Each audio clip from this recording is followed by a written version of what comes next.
Bunda-budi. Waalaikumsalam warahmatullahi wabarakatuh. Masya Allah, kan kalau semangat enak Ustaznya pun semangat. Apa jangan-jangan ada yang puasa? Oh enggak. Masya Allah. Ustaz, izin apa bisa kita mulai aja? Oke ya. Udah, bisa kita mulai? Kita hari ini berkolaborasi dengan PWMG TK Islam NRBJ ya, Masya Allah. Dan ini untuk yang pertama kalinya seperti itu ya, Masya Allah. Ini dari ratusan jamaah. Ini orang-orang yang terpilih nih, Ustaz. Masya Allah. Kita anggap ratusan kan doa katanya, ucapan itu doa, Masya Allah. Masya Allah. Baik, kita mulai ya. Saya buka. Bismillahirrahmanirrahim. Ulang lagi ya. Assalamualaikum warahmatullahi wabarakatuh. Alhamdulillahirabbil alamin. Assalatu wassalamu ala asyrofil anbiya'i wal mursalin wa ala alihi washabihi ajmain. Amma ba'du. Rabbi shrah li sadri wa yassir li amri wahlul 'uqdatam min lisani yafqahu qawli. Masya Allah. Aduh, aku merinding ya. Tak lupa kita kita aturkan ya, dan kita astagfirullahaladzim. Ini kalau ketemu sama yang astagfirullahaladzim. Tak lupa kita aturkan ucapan rasa bersyukur ya atas kehadiran Allah Subhanahu wa Ta'ala, atas kita bisa berkumpul pada hari ini dalam keadaan sehat walafiat, dalam keadaan tidak kekurangan satu apapun pada hari ini. Dan tak lupa juga kita haturkan salawat serta salam kepada junjungan Nabi kita Nabi Muhammad SAW. Semoga kita semua mendapatkan syafaatnya di hari akhir. Amin amin ya rabbal alamin. Dan kayaknya nggak usah lama-lama lagi ya. Oh Masya Allah nih, masih ada yang berdatangan nih dari Bunda-Budi KBCK ini ya, Islam NRBJ sebagainya. Maka silakan di depan ya, diisi safnya yang kosong aja, jangan malu-malu Bunda.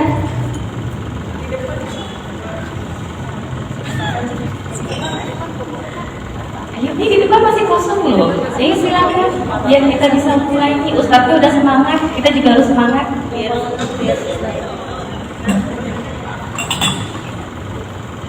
Ayo Bunda, jangan berebutan, masih lega kok, masih lega. Insya Allah. Hari ini Ustadz akan membahas dengan tema melatih daya pikir buah hati. Dan ini pas banget sepertinya untuk Bunda-Budi seperti kita semuanya nih, apalagi yang masih mempunyai balita atau anak-anak SD, ya SMP SMA pun bisa ya Ustadz ya, bahkan sampai kuliah seperti anak saya pun kadang-kadang juga masih suka harus dilatih lagi daya pikirnya seperti itu. Dan mungkin sebelum dimulai, Ustaz bisa berdoa dulu ya. Seperti itu. Maka Ustaz, baik ya, mari kita mulai. Semoga Allah berikan kemudahan dan berusaha kita. Auzubillahi minasyaitonir rajim. Bismillahirrahmanirrahim. Alhamdulillahirabbil alamin. Allahumma ya Allah ya Rahman, mudahkanlah urusan kami hari ini. Bantulah kami untuk memahami apa-apa yang Engkau sajikan dalam Al-Quran. Bantulah kami untuk jadi orang tua yang amanah. Bantulah kami ya Allah untuk bisa menjalankan tugas pengasuhan kami, menjaga fitrah anak-anak kami, melatih daya pikirnya agar mengenal Engkau ya Allah, bertambah keimanannya, dan izinkan kami ya Allah untuk bisa masuk surga bersama-sama. Rabbana atina min ladunka rahmah wa hayyi lana min amrina rasyada. Rabbana hab lana min azwajina wa dzurriyyatina qurrata a'yun waj'alna lil muttaqina imama. Rabbana ighfir lana wa li walidayna warhamhum kama rabbayana shighara. Rabbana atina fid dunya hasanah wa fil akhirati hasanah wa qina adzabannar. Subhana rabbika rabbil izzati amma yasifun wa salamun alal mursalin walhamdulillahi rabbil alamin.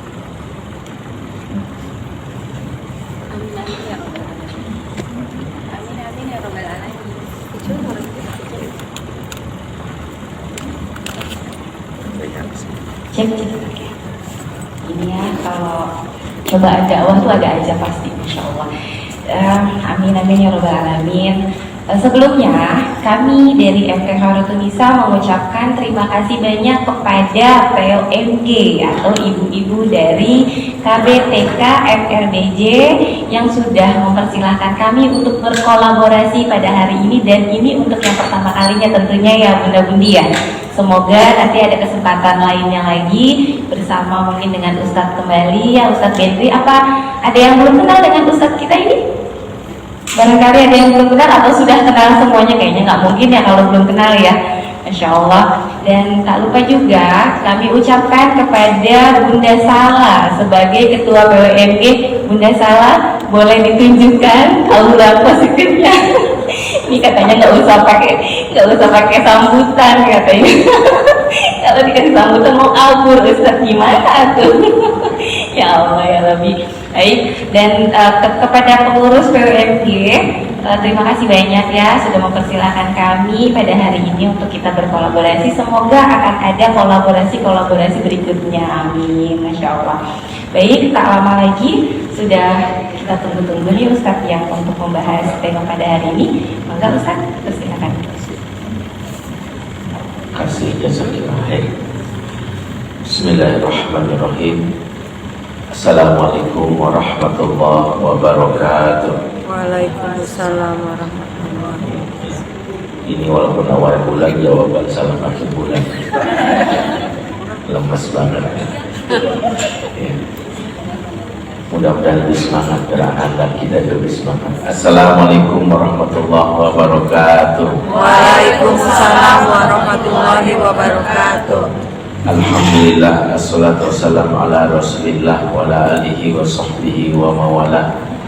Ashhadu an la ilaha illallah wahdahu la syarikalah wa ashhadu anna Muhammadan abduhu wa rasuluhu alladzi la nabiyya ba'dah.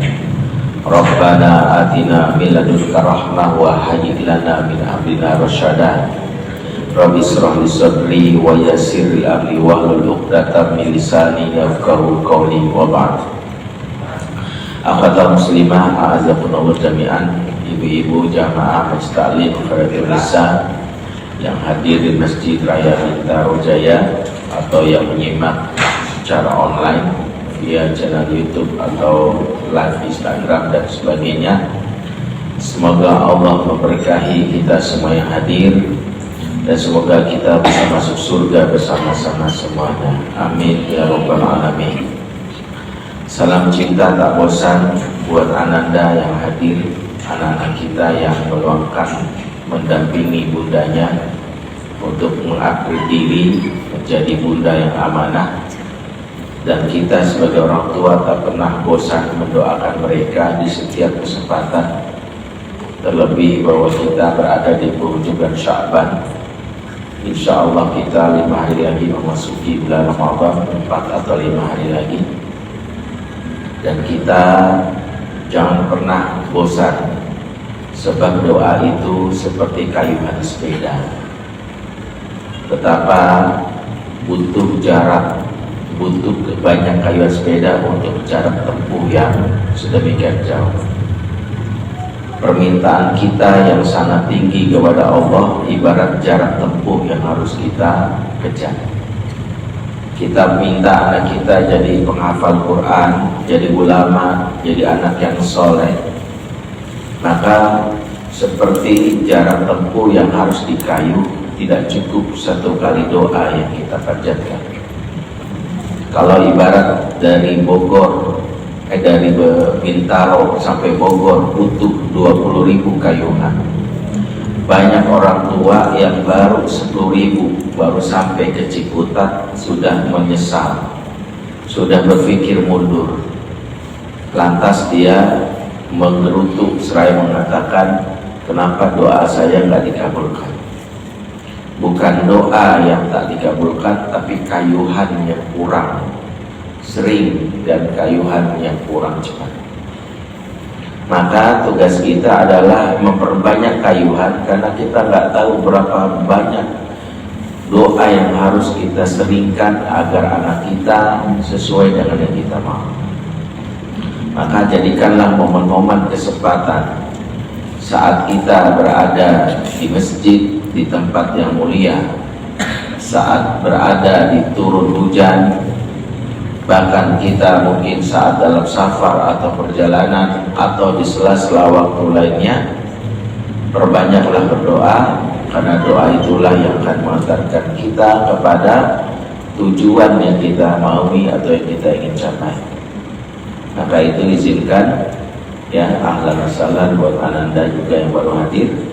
Kita doakan anak-anak kita ini semoga menjadi anak yang soleh dan solehah, jadi pemimpin bagi orang-orang yang bertakwa.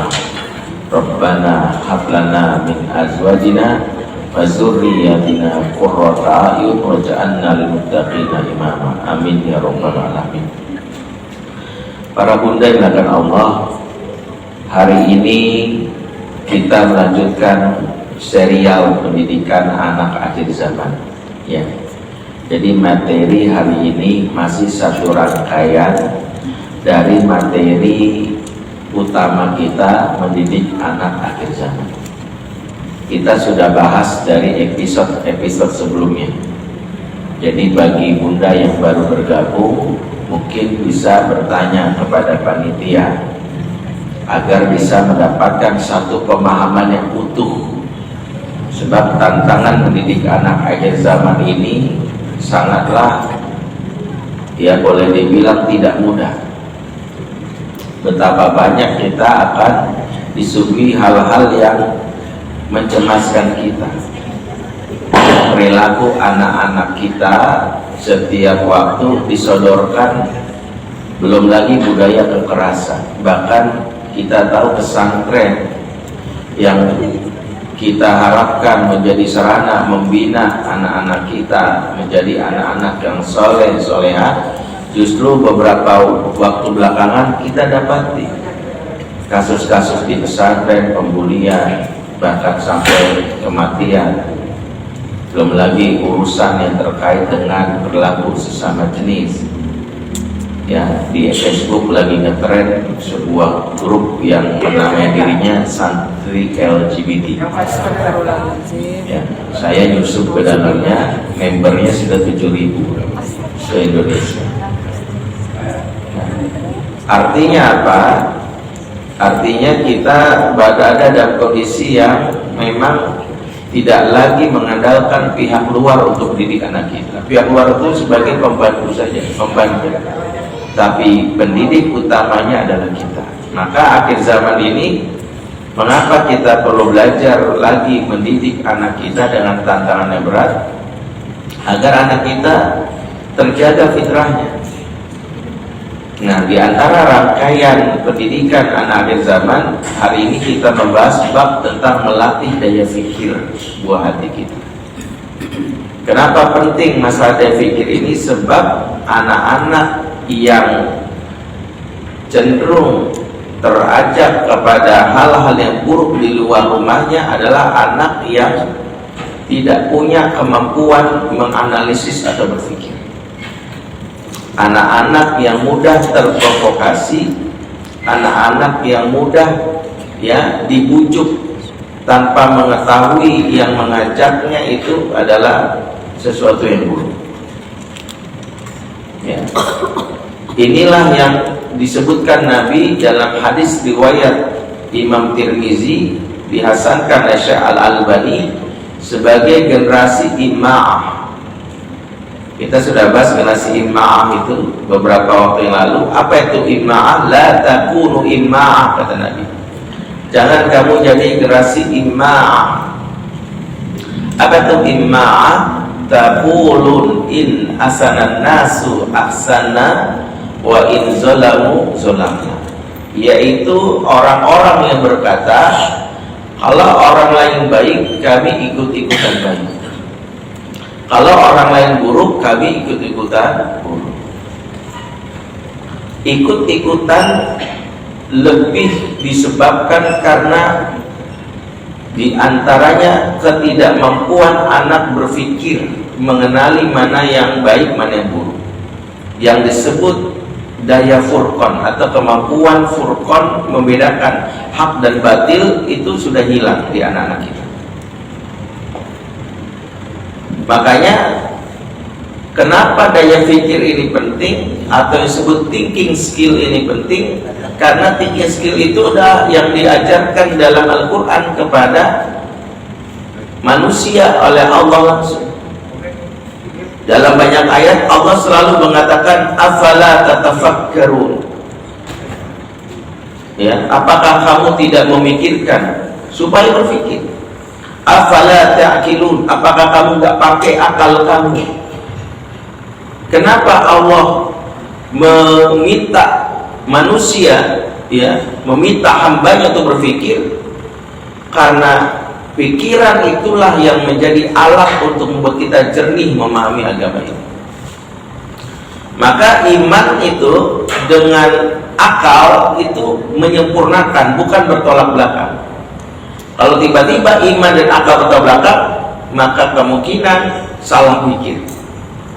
Tapi jangan berpikir, jangan pakai dalil ini, gak usah dipakai, gak usah dipikirin, gak usah pakai akal. Iman mah iman aja.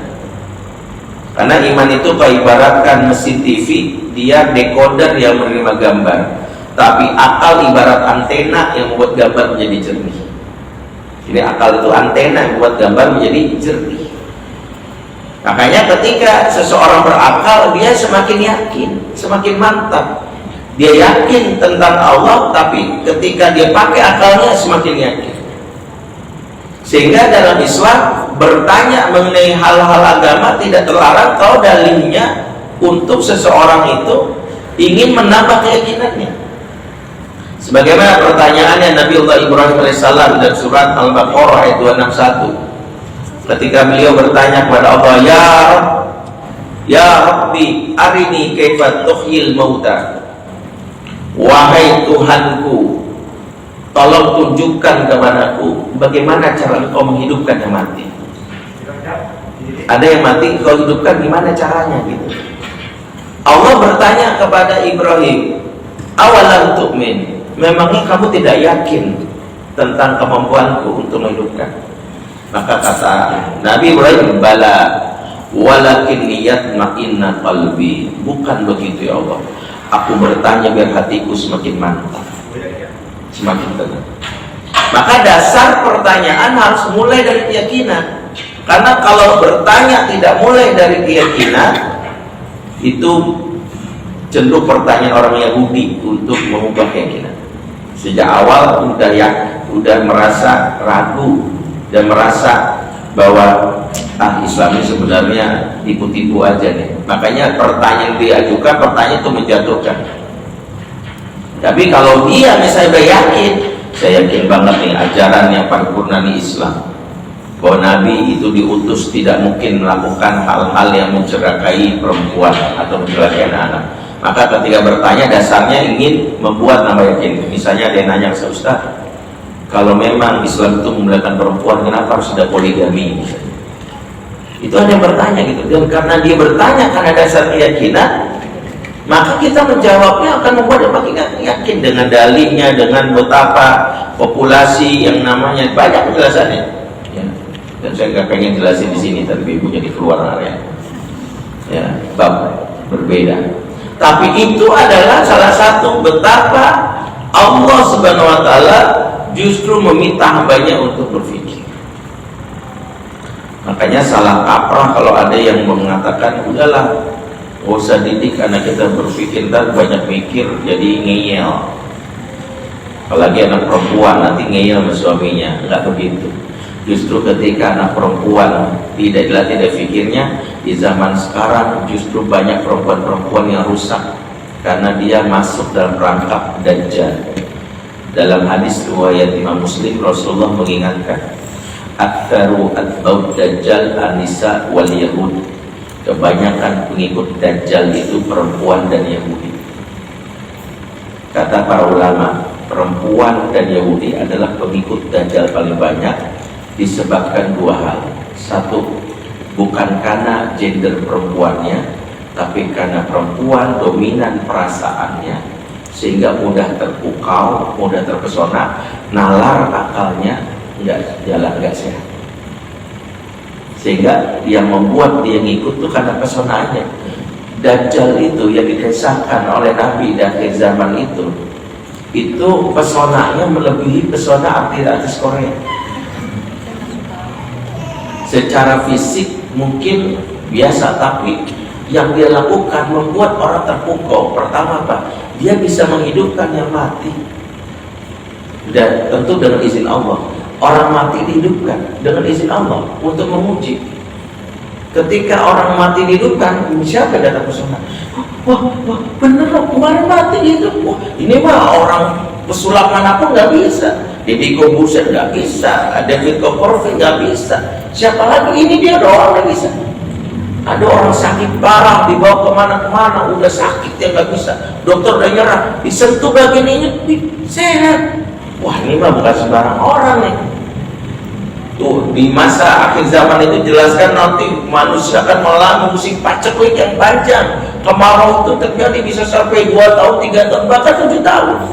Ketika manusia dalam keadaan kekurangan air, tanaman pada hancur, dengan entengnya Dajjal menunjuk langit, tiba-tiba awan berkumpul, dinginin, turun hujan. Tuh, kira-kira gimana wanita saat itu? Wow, ini mah lebih keren daripada Lee Min Ho ya. Min Ho udah ganteng doang, ini keren nih. Terpukau. Padahal di sini ada tulisan kafir. Biarinlah, ini macam ini sama kayak orang jelasin merokok membunuh, merokok juga. Maka jangan berpikir bahwa enggak juga Ustaz, kalau ada tulisan kafir maka kita nolak. Loh, yang menulis merokok membunuhmu itu jelas-jelas ada, yang banyak merokok juga banyak. Menandakan orang kalau sudah punya perasaan yang kuat, cinta banget, mati akal mati. Kalau udah jatuh cinta akal mati. Hati-hati, pilpres kemarin jangan lebay. Mau milih silakan, tapi nggak usah lebay. Paslon manapun kita kritisi. Kalau dia mendukung apa-apa yang dijalankan syariat, dukung. Kalau enggak, kritisi. Wah, ini ngaco. Ya, tapi kemarin lu pilih, ya gue pilih, tapi dia ngaco buat aku.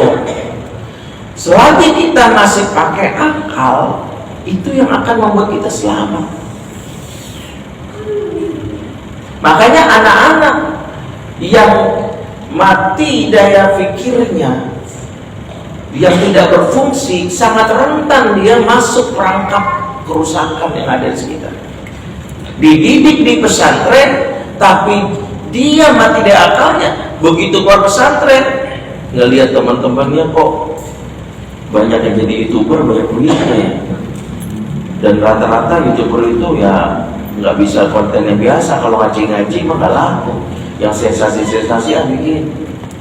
Mulai apa yang melecehkan agama, memamer paha, pamer aurat, ya main-mainin hukum agama, kayaknya laku deh, viewersnya banyak. Dilakukan buat apa? Demi cuan. Dan dia lakukan itu melihat tren. Jadi kalau kita tidak melatih daya pikir anak kita, sangat rentan. Makanya orang-orang yang cerdas, orang-orang yang punya daya pikir adalah orang-orang yang bisa menyelamatkan diri dan bisa menyelamatkan orang lain dari berbagai macam kerusakan. Sebab banyak sekali kesalahan dalam hidup karena ketidakmampuan menganalisis dan berpikir. Ada sebuah kisah jelaskan dalam kitab Syiar A'lam An-Nubala, ditulis oleh Imam Ad-Dhahabi. Kisah yang sungguh unik. Datang seorang laki-laki kepada Nabi. Datang seorang laki-laki kepada Umar di masa Umar. Datang seorang laki-laki kepada Umar mengadukan istrinya supaya dihukum. Ini suami yang kesel mengadukan istrinya supaya dihukum. Kenapa? Karena istrinya sudah ditinggal 2 tahun, begitu dia balik istrinya hamil. Padahal belum disentuh. Pas dia balik, loh kok perut kamu udah gede? Ya aku udah hamil mas. Loh, aku kan nyentuh kamu 2 tahun ini. Aku kan pergi, tapi aku nggak tahu jelas aku hamil dan melahirkan. Nggak mungkin. Ini nggak mungkin. 2 tahun hamil, pasti kamu zina. Aku nggak zina mas, demi Allah. Enggak. Pasti zina. Lo nggak masuk logika. Dia bilang begitu. Dia bilang nggak masuk logika menurut dia. Maka saat itu dia mengadu pada Umar. Umar pun sama mudah. Kata Umar, benar juga, ini ibu tidak ada saksi yang membuat ibu bisa menyelamatkan diri kecuali memang ibu bersih, maka saya harus tegakkan hukum. Kata Umar, siapkan tempat untuk merancang wanita itu.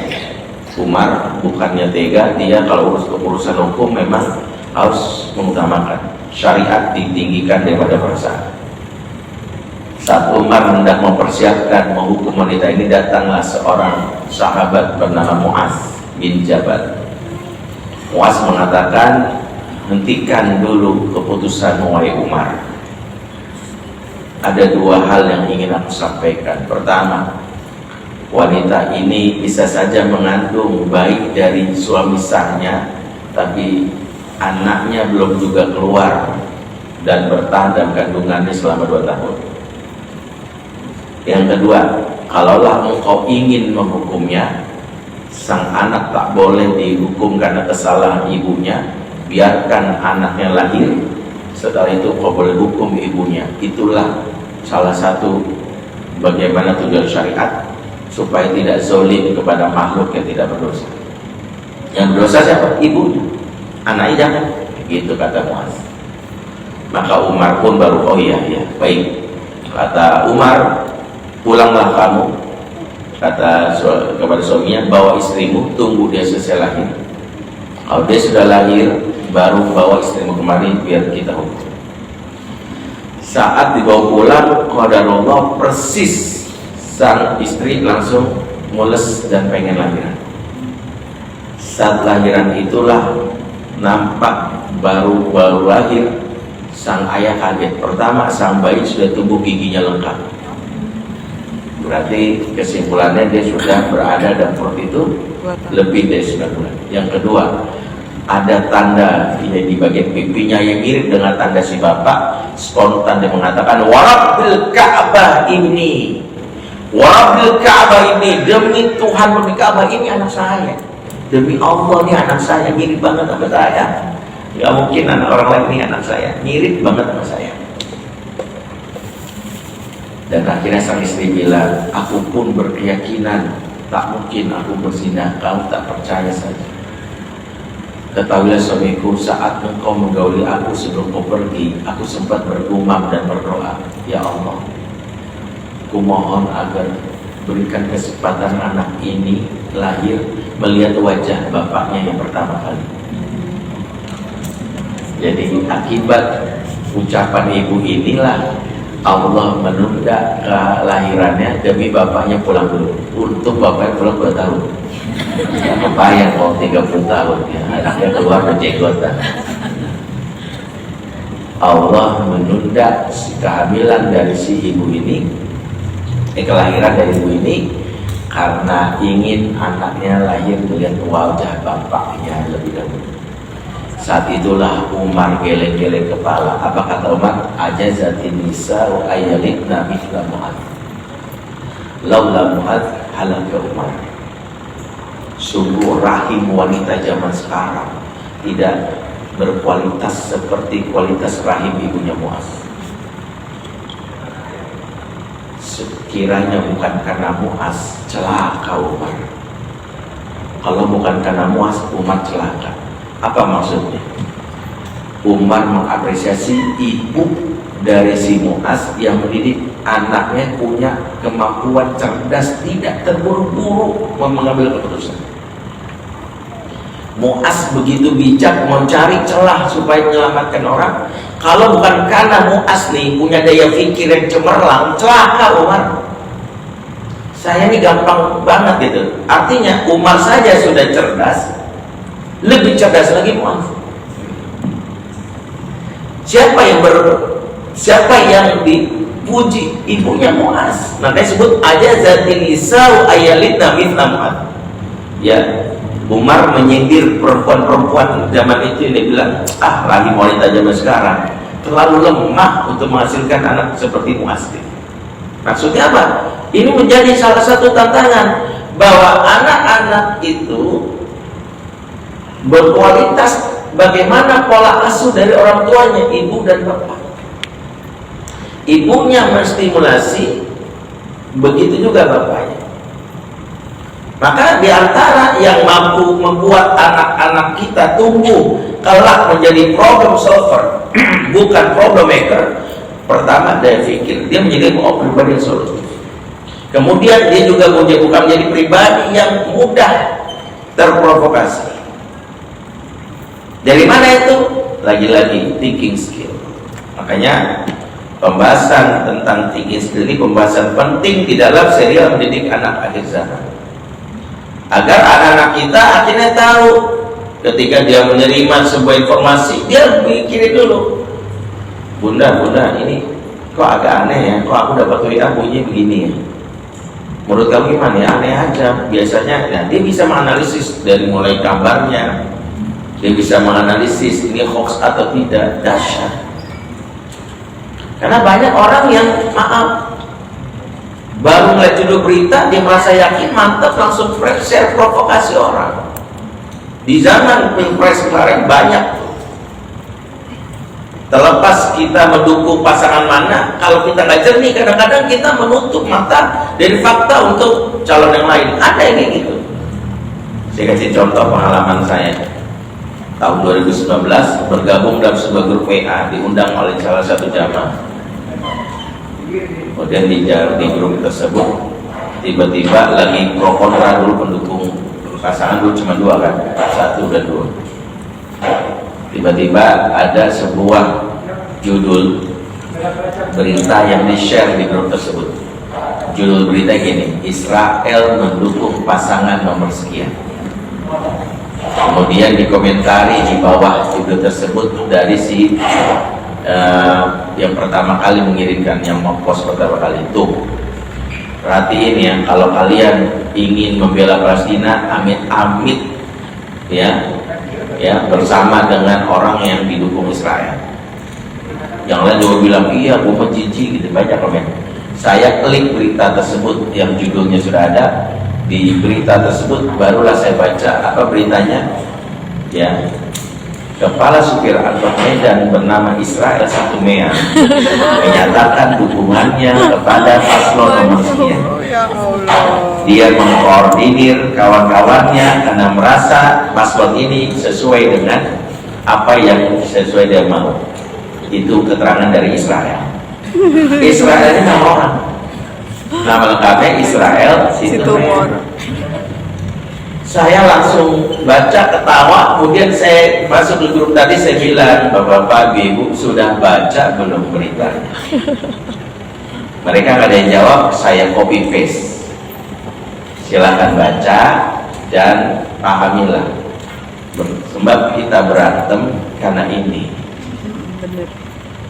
Saya, walaupun saya punya tendensi ke pasangan tertentu, tapi nalar saya nggak mau saya matikan untuk membenci yang lain. Saya bilang begitu. Kalau nggak benar, saya bilang nggak benar gitu. Artinya apa? Yang menyelamatkan kita adalah tadi bahwa beragama perlu pakai akal, walaupun tidak semua akal bisa menjelaskan hal-hal dalam agama. Karena Ibnu Qayyim mengatakan ilmu Allah itu seperti gunung, sementara akal manusia seperti timbangan bawah. Maka jangan paksakan gunung tersebut engkau timbang dengan timbangan bawang, ambrol. Maka akal itu terbatas. Tapi akal dipakai untuk memahami fenomena di alam ini, itu dianjurkan dalam Islam. Sebagaimana firman Allah dalam surat Al-Imran ayat 190-191, Inna fi khalqis samawati wal ard wa ikhtilafil laili wan nahar la ayatil liulil albab. Sesungguhnya dalam ciptaan langit dan bumi dan silih bergantinya siang dan malam terdapat tanda-tanda bagi orang-orang yang berakal. Jadi orang-orang berakal itu sejatinya dia berpikir, menganalisis.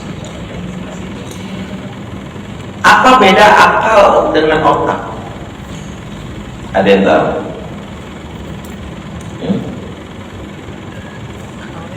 Otak dipakai untuk berakal. Maka orang berakal pasti berotak. Tapi orang berotak belum tentu berakal. Makanya ada orang yang berotak tapi dia tidak bisa menemukan jawaban alam semesta ini karena bisa jadi otaknya dipakai tapi akalnya tidak. Contohnya siapa? Einstein, Stephen Hawking cerdas, IQ-nya lebih dari 200, tapi sampai umur hidupnya nggak beriman, maka dia berotak, nggak berakal. Karena ujung dari akal itu adalah mengenal Allah. Ujung dari akal itu mengenal Allah. Makanya makhluk yang bernama hewan banyak yang berotak tapi nggak berakal, karena sampai kapanpun mereka nggak akan menyembah Allah. Dalam pengertian mereka tidak memiliki keimanan yang sama dengan kita. Saya kasih contoh dulu, ada penghargaan di Inggris terhadap burung beo tercerdas di dunia yang bernama Stewart. Ini burung beo yang diakui burung beo tercerdas karena burung beo ini bisa berdialog dengan manusia, menghafal ribuan kosakata. Jadi kalau ditanya dalam bahasa Inggris, what's your name? My name is Stewart. Dia akan menjelaskan, what do you eat? Dia akan menjelaskan macam-macam yang dimakan. I eat, pokoknya apalah sebetulnya. Kemudian ditanya apa lagi, dia bisa jawab. Tapi menarik kata pelatihnya, saya melatih burung beo ini untuk bisa menjadi burung tercerdas dengan memanfaatkan otaknya sebesar jempol manusia dewasa selama 20 tahun. 20 tahun dilatih. Tapi sampai kapanpun dia tidak akan mengenal siapa itu Tuhan. Karena untuk mengenal Tuhan butuh akal, bukan otak. Ya. Makanya kalau ada orang cerdas cuma bisa menjawab soal, tapi dia meragukan Tuhan, itu berotak. Maka yang kita pikir melatih daya akal itu, melatih pikir itu adalah ujung-ujungnya berkoneksi dengan hati. Kalau ada yang berakal tapi justru menjauh dari panduan agama, sesungguhnya dia baru berotak. Nah, agar akal anak ini bisa berjalan maksimal, butuh 3 unsur yang harus kita jaga. Mudah-mudahan waktu kita bisa bahas ini, ya. Kalau nggak cukup, mudah-mudahan lain waktu ya. Karena ini kajian berseri. Yang pertama adalah kualitas otak yang sehat. Yang pertama yang membuat akal itu bisa berpikir jernih. Yang kedua, stimulasi yang tepat. Ya, stimulasi tepat. Yang ketiga, pelatih akal yang hebat. Oke ya, 3 fondasi dalam melatih daya pikir anak. 1, kualitas otak yang sehat. 2, stimulasi yang tepat. 3, yang kita sebut pelatih akal yang hebat. Baik, kita bahas yang pertama. Kualitas otak yang sehat itu adalah di antara modal awal anak-anak kita menjadi pribadi yang berakal. Dan Allah telah karuniakan anak kita memiliki kualitas otak yang sehat itu saat baru lahir. Mau dia kulit hitam, kulit putih, hidung mancung ke dalam atau mancung keluar, mukanya ya mulus atau agak kasar kayak Thanos di Avenger, mau rambutnya keriting atau lurus atau krual-krual, semua manusia dikasih jatah otak yang sama. Jadi nggak usah iri. Semua manusia dikasih jatah otak yang sama. Jatah otaknya adalah, pertama, Allah berikan semua manusia berdasarkan riset sel otak aktif 100 miliar saat baru lahir, dan sel otak pendukung 900 miliar yang jumlah totalnya 1 triliun. Jadi 1 triliun adalah jumlah sel otak anak-anak pada saat baru lahir, termasuk kita. Luar biasa. Makhluk yang menyamai kita kecerdasannya sebagai dari sisi otak, sel otaknya yang paling dekat tuh monyet. Makanya sering disebut oleh beberapa orang yang ngaco menganggap kita keturunan kera atau monyet. Itu dia aja, kita jangan mau. Ya lu aja deh. Karena dianggap paling mirip. Kenapa? Karena monyet kecerdasannya itu sebagai sel otaknya jumlah 10 miliar. Sebenarnya masih jauh. Manusia tadi berapa? 1 triliun. Dia cuma 10 miliar. Paling dekat sama kita dari sisi jumlah kecerdasan. Lumba-lumba cuma 5 miliar, sama seperti tikus 5 miliar. Ya, saya lupa yang paling kecil itu sikut, kalau saya cuma 8 misalnya. Lebah itu 5.000. Ya, ada beberapa data yang saya dapat. Jadi kalau paling kecil itu sikut cuma 8 soalnya. Tapi sikut yang 8 aja dipakai semua otaknya, maka sikut punya kemampuan defensif yang bagus, cerdas juga. Buktinya apa? Sikut itu bisa mendeteksi orang yang akan mengganggu dirinya, sehingga membuat dia buru-buru masukkan tubuhnya dalam cangkang. Itu kan butuh kecerdasan. Kembali, sel otak yang sehat ini dipengaruhi beberapa faktor. 1, kehamilan yang menyenangkan. Makanya kenapa daya pikir anak dipengaruhi juga saat hamil, dipengaruhi oleh kondisi ibunya. Kehamilan yang diawali dengan stres, tekanan mental, berpengaruh terhadap 1, tubuh kembang anak. Makanya awal mula stunting. Jadi kenapa ibu hamil itu kita jaga banget, karena kita peduli bahwa ada calon pemimpin umat di masa depan. Yang saya selalu bilang ini, siapapun yang lahir dari rahim seorang muslimah wajib kita rawat sebagai aset umat. Kalau kita yakin ini muslimah, aset umat ini, maka kita harus membantunya. Ada kontribusi pahala kita di sini. Pengen dapat pahala yang mengalir terus-terusan, kita nggak tahu. Menyenangkan hati ibu yang hamil, membantu dia supaya mendapatkan emosi positif yang mempengaruhi kondisi janin. Sebab ibu yang hamil dalam keadaan stres dan depresi melahirkan bayi dengan kualitas otak yang tidak sempurna. Kalau yang pertama stunting, yang kedua kualitas otak. Di antara yang sering terjadi, beberapa pakar menyebutkan diantaranya penyakit hidrosefalus. Jadi beberapa penyakit pasca lahir disebut hidrosefalus. Tahu hidrosefalus? Bayi yang kepalanya besar itu dipengaruhi kondisi ibunya. Makanya kenapa biasanya beberapa faktor psikologis saya temukan, biasanya orang mengalami kondisi bayi hidrosefalus ibu yang menolak kehamilan karena pernikahan yang dipaksakan. Biasanya dia nggak mau hamil melayani suaminya karena dijodohin, tapi dia menolak hamil. Ketika hamil dia menyesali, kenapa sih harus hamil gitu. Nangis yang berkepanjangan itu berdampak kepada kondisi janin. Karena biasanya kalau dia udah stres gitu dia nggak mikirin makannya, bodoh amat dah pokoknya, tanpa memikirkan kesehatan janin. Dan yang ketiga, dampak kehamilan yang stres itu berkaitan dengan tumbuh kembang emosi. Bayi yang fragile ketika nanti tumbuh jadi remaja dipengaruhi saat ibunya lagi hamil. Jadi kalau ada yang bilang, kenapa sih anak saya Ustaz baper banget, jadi kalau apa-apa ngambek, nangis, gampang banget sensi, periksa kondisi ibunya waktu hamil. Karena kehamilan itu sarana mendownload kondisi ibu dalam jiwa anaknya.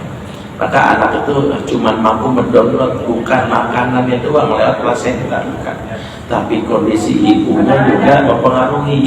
Maka Al-Quran punya tafsir surat Al-Baqarah ayat 58. Kata Allah, wal baladut thayyibu yakhruju nabatuhu bi rabbih.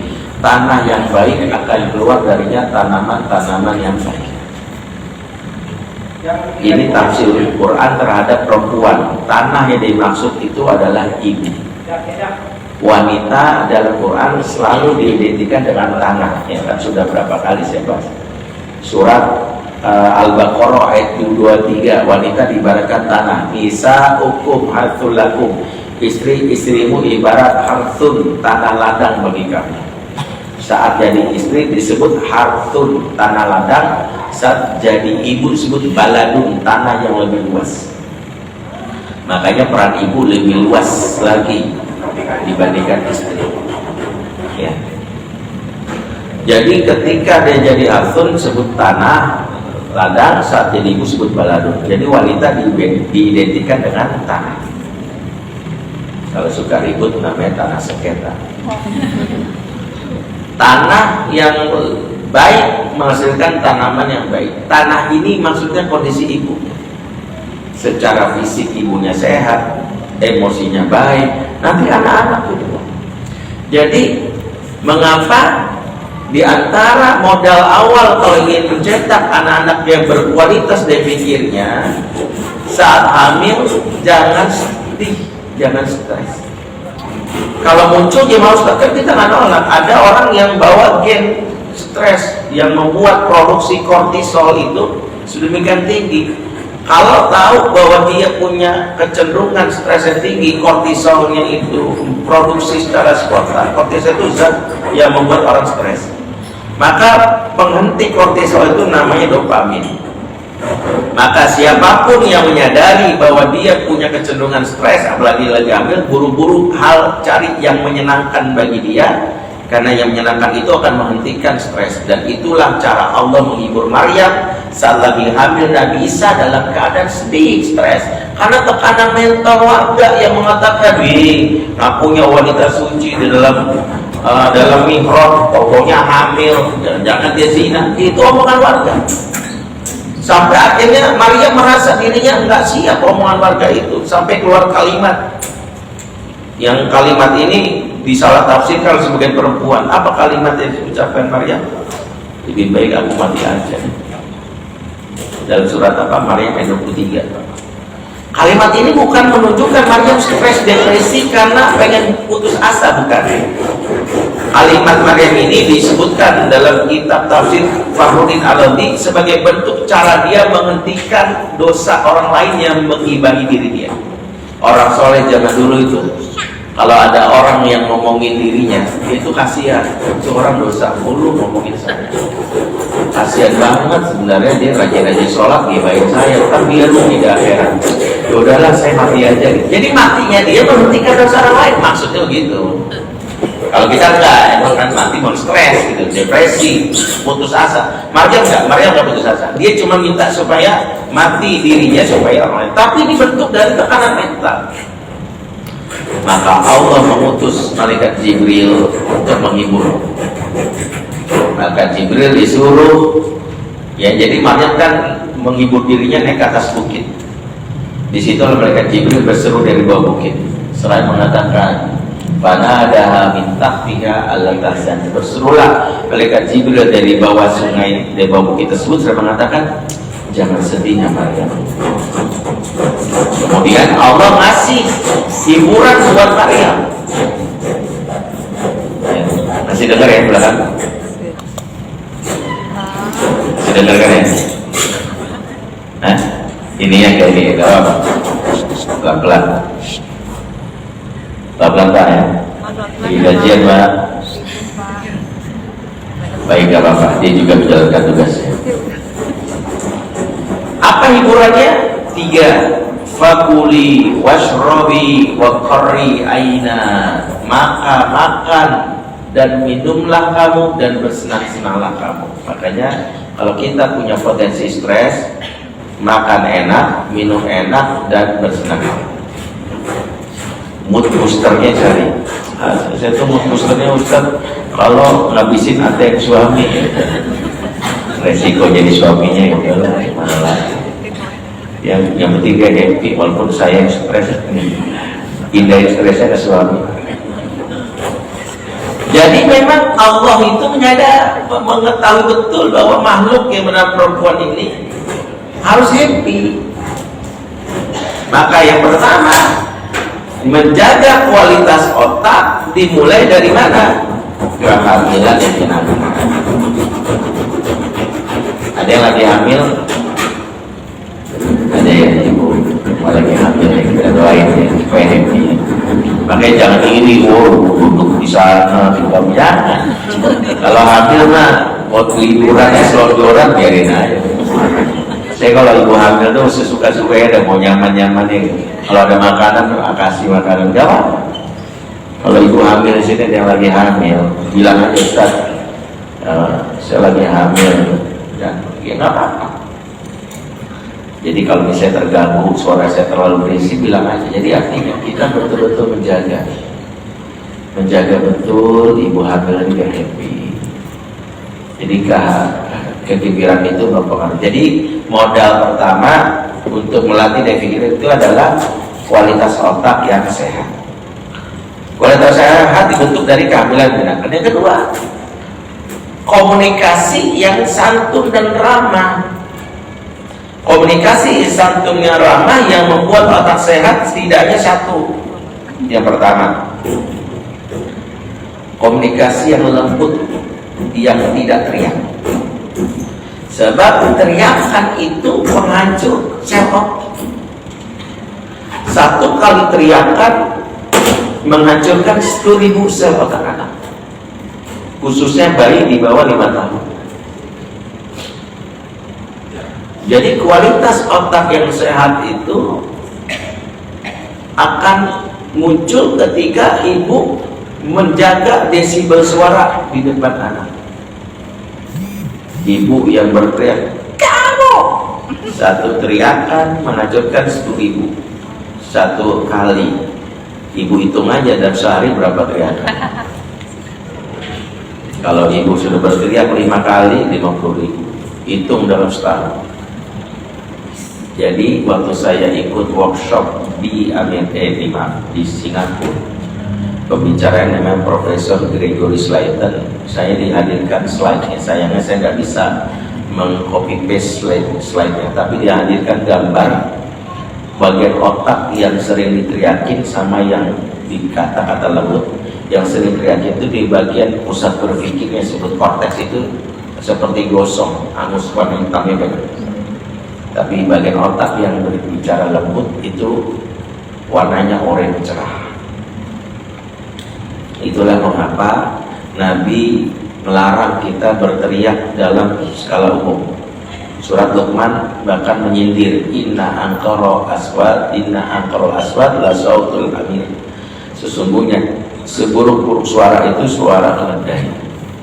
Sebut suara keledai karena keledai itu kalau melengking membengkakkan telinga. Maka ibu-ibu, demi menjaga kualitas otak yang sehat, pastikan bahwa ibu tidak berkomunikasi yang menghancurkan sel otak. Karena berpikirnya anak itu memakai fungsi korteks. Ketika ibu berteriak, korteks tidak berfungsi, yang aktif malah namanya batang otak atau sebut otak reptil. Batang otak itu aktif seiring dengan seringnya kita berteriak. Maka batang otak merespon, dan batang otak itu membuat anak bereaksi spontan, reaktif. Apa fungsi batang otak? Batang otak itu fungsi yang diberikan Allah untuk menjaga kita sebenarnya. Kita lagi ngerem, lagi bawa mobil, tiba-tiba ada kucing lewat, kita spontan, nah itu pakai batang otak, karena respon. Dia lagi jalan, tiba-tiba ada duren jatuh, gitu ya. Gue menghindar, ya. Habis itu gue ambil duren yang gue pulang. Ya, yang penting gue menghindar dulu kan, supaya nggak kena duren. Atau tiba-tiba ada bola, gue tangkap. Itu adalah batang otak. Batang otak itu seketika diteriaki, maka batang otak itu belum menebal sehingga responnya selalu reaktif. Maka anak yang sering diteriakin selain sel otaknya hancur, batang otaknya menebal sehingga jadi pribadi yang reaktif. Nggak suka dikasih makan dan batin, nggak mau, itu penting. Marah sama adiknya, adik, kamu nggak suka sama adiknya dipukul. Nanti kalau jadi suami tersinggung sama istrinya, atau nggak suka, saya cerai kan. Spontan, hanya karena kode begini atau hanya kode dari tengah langsung baca. Jadi reaktif itu karena fungsi berpikirnya hilang. Jadi kan manusia itu ada 3 proses berpikir. Yang pertama S, stimulan. Yang berikutnya R, respons. Nah, ketika seseorang itu sering diteriaki, dia itu selalu SR. Nah, padahal yang benar itu setelah S jangan R, tapi T, namanya think. Ada stimulan, berpikir dulu. Kira-kira kalau gue gampar orang ini gitu. Misalnya seorang suami tersinggung sama istrinya, kalau misalnya gue mau mencerai, janganlah, masa begini gue mencerai, ya saya juga anak-anak sabar gitu. Tapi bagi orang yang T-nya hilang karena batang otak reaktif, itu gak suka cerai. Jadi dia respon reaktif. Makanya hanya karena kode begini aja tengah baca orang. Jadi itu hari ini banyak kita lihat anak-anak kita gitu, ya, tersinggung bacot. Dan itu kenapa? Batang otaknya yang berbalik. Yang disebut tadi otak reptil. Otak reptil itu otak reptil tahu ya. Fungsi otak reptil cuma 2, fight or flight. Fight atau flight. Nah, inilah yang membuat ya anak-anak kita menjadi. Maka menghindari komunikasi yang merusak, yaitu tadi teriakan. Ya.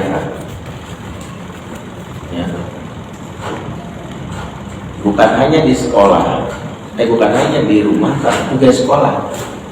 Karena di beberapa riset para ahli, kontributor perusak otak anak bukan hanya rumah, tapi sekolah. Tahun 2010 saya mendapatkan data dari Dignas. Walaupun saya nggak tahu data terbaru ya, tapi saya sebutkan tahun 2010 aja.